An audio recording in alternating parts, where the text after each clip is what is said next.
welcome back to my channel. In today's lesson, we're going to discuss heating and cooling curves. Now, the meaning is already in the name. Heating curve, meaning we are heating something, so we add heat and therefore the temperature is going to increase, and a heating curve will always look like this, which means a substance is going to move from a solid to a liquid to a gas, and then the phase changes or change of states that's involved here is going to be melting and evaporation. When we are talking about a cooling curve, we know the meaning is heat is being removed. When heat is removed, it means the temperature decreases, and then your graph will always look like this, and then your substance is going to move from a gas to a liquid to a solid, and then your phase changes or your change of states involved here is going to be condensation and then freezing. Now, let's first look at the heating curve of water. Remember, the substance doesn't always have to be water, it can be something else as well. So, heating curve, we know this is how the heating curve must look like, and then we know heat is added and then temperature is going to increase. But what exactly is going on in this graph? What does the lines represent? So, obviously we said during a heating curve, a substance moves always from a solid to a liquid to a gas. So these inclines always represents your states of matter, meaning either solid, liquid, or a gas. And for a heating curve, your lower incline is always a solid, your middle incline is always a liquid, and your top one is always a gas. And then these two plateaus in the middle, basically, the first plateau at the bottom represents melting, and then your second plateau at the top represents evaporation. And then you will see here at point B, we know here is where melting takes place, but at point B specifically indicates our melting point, meaning the temperature at which the solid is going to turn into a liquid, or when it's going to undergo melting. So here you can see the melting point for water is then going to be 0 degrees Celsius. And then what happens at point C? Point C is the exact place where the substance completely turned into a liquid, and then from here, when the temperature is going to increase, it's going to be a liquid, liquid, liquid up until a specific temperature, meaning if it reaches 100 degrees at point D, it represents our boiling point. Boiling point is the temperature at which your liquid is going to turn into a gas. So here you can see the boiling point at point D is then going to be 100 degrees Celsius. And then we can see D to E represents a phase change again, meaning evaporation specifically. And then at point E is the point where your substance is completely turned into a gas. And then from point E up until point F and even further, so further above 120 degrees Celsius, this substance is going to be in the gas state. Now let's explain the graph even further. So they can ask you to describe what's happening as we move from A to B, or they can ask you describe the graph A to B according to the kinetic molecular theory. Now, what do? The first thing you do, you identify the state. What's happening? We are in the solid state. And then, according to the kinetic molecular theory, these particles in a solid are very close. They have an orderly fixed arrangement. They are only vibrating. They have little kinetic energy. Remember what's kinetic energy? It's energy because of motion or movement.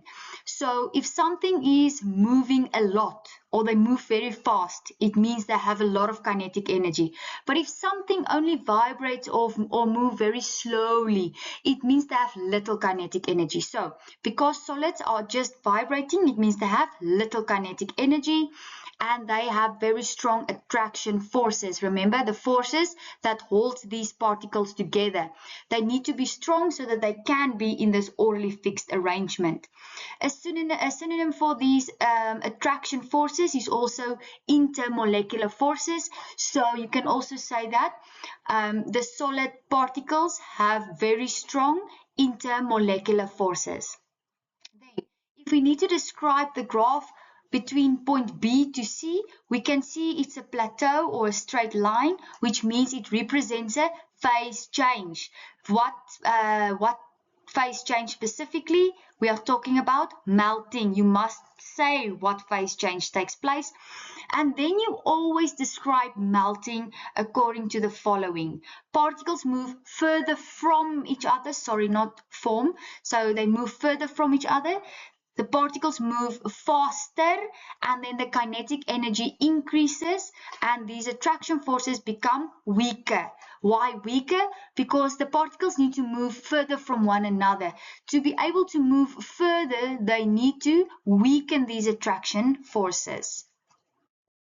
Then, if we have to explain the graph from point C to D, we immediately identify what's happening. We know it's in the liquid state because it's the middle incline. And then once again, you explain according to the kinetic molecular theory. A liquid, the particles are further from each other. They have an irregular arrangement. They move fast and freely across each other. They have more kinetic energy than solids, and they have weaker attraction forces than solids because remember, the particles are now a little bit further from one another.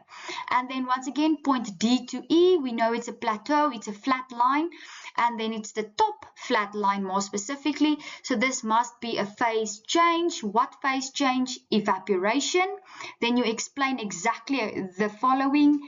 Particles move even further from each other. The particles move even faster. There's a further increase in the kinetic energy, and there's further weakening of the attraction forces. And then the last point, the point E to F, what does it represent? E to F, once again, is the top incline, so it must be a gas. So you identify it's a gas state, and then you explain to kinetic molecular theory. The particles are very far from each other. They move very fast and freely around. They have a lot of kinetic energy because they move very fast, and they have very weak attraction forces because they are very far from one another. Now let's talk about latent or hidden heat. So if they ask you anything related to latent heat or hidden heat, this is your explanation. So latent or hidden heat is the reason why we are seeing these two plateaus. So B to C and D to E represents latent or hidden heat or the plateau. Now what happens during latent or hidden heat? The heat is being absorbed, and therefore it weakens the attraction forces between the particles, and then the kinetic energy is going to remain constant. So during a plateau, you can see B to C and D to E is plateaus, so kinetic energy remains constant, and therefore your temperature remains constant because of latent or hidden heat that is present. Then it's important to note that there's a difference between evaporation and boiling. But what exactly is the difference? Evaporation is the change of a liquid into vapor at any temperature below the boiling point. So let's say if we are talking about water, we know water has a boiling point of 100 degrees Celsius, but evaporation is going to take place at any temperature then below 100 degrees Celsius. And then it takes place at the surface of a liquid, and then the molecules with the highest kinetic energy are able to escape. So here you can see we have a pot with water, and then as the temperature increases and this water starts turning into a gas, we know evaporation first takes place. You can see here there's only steam that you can basically see. So evaporation is the only time when you see steam. But then when we are talking about boiling is the change of a liquid into vapor at a specific temperature. So while evaporation is at any temperature below the boiling point, boiling is at the specific temperature. So if water has a boiling point of 100 degrees Celsius, it means boiling takes place at 100 degrees Celsius, and then boiling takes place throughout the liquid, and that's when bubbles are forming. So here you can see in this illustration, the moment you see the water is forming bubbles, that's when you know your substance is starting to boil. Now let's look at the cooling curve for water. So immediately cooling curve means something is cooled, then heat is removed and your temperature is therefore going to decrease. So a cooling curve always looks like this. So your top decline is your gas, your middle decline is your liquid, and then your lowest decline is your solid. It's always in this order: gas, liquid, solid.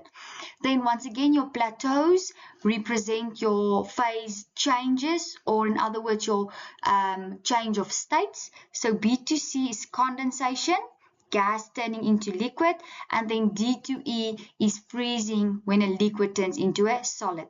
Then at point B is obviously your condensation point, meaning your temperature at what condensation is going to take place. And then at point C is where your substance completely turns into a liquid.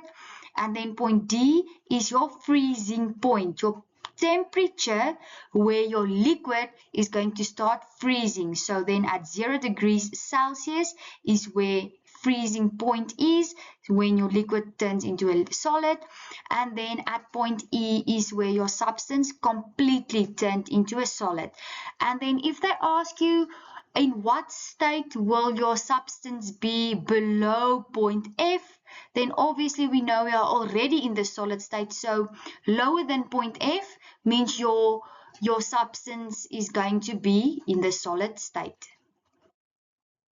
Then if we need to explain the graph even further, so if you are talking about a cooling curve, explain what's happening between point A and B. So first thing, identify your state. We are in the gas state. Then you explain a gas according to your kinetic molecular theory. So the particles are very far from each other. They move very fast and freely around.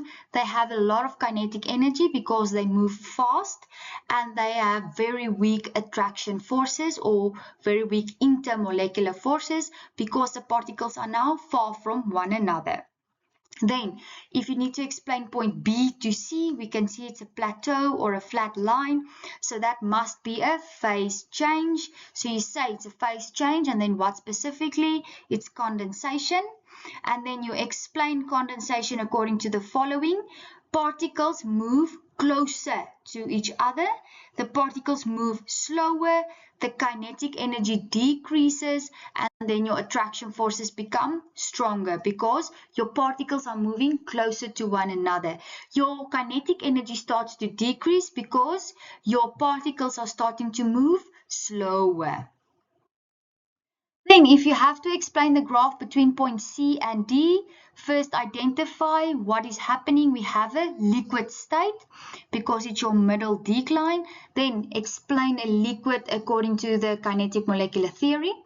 Particles are close to each other, they have an irregular arrangement, they move freely across each other, they have less kinetic energy than gases, and they have stronger attraction forces than gases. Then point D to E, we know it's a phase change. What phase change specifically? It's always freezing. Then you describe freezing according to the following. Particles move even closer to each other. The particles move even slower, and then the kinetic energy decreases further, and the attraction forces become even stronger. Then the last point is point E to F. First things first, we know we are in this solid state.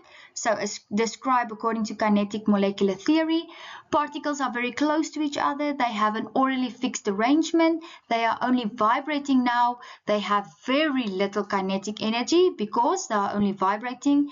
And then they have very strong attraction forces. Why? Because they are very close to one another.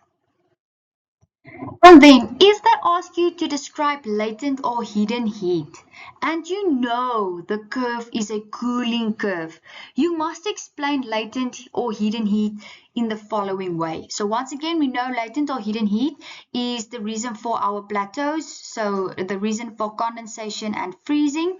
Then what is hidden heat when we are talking about a cooling curve?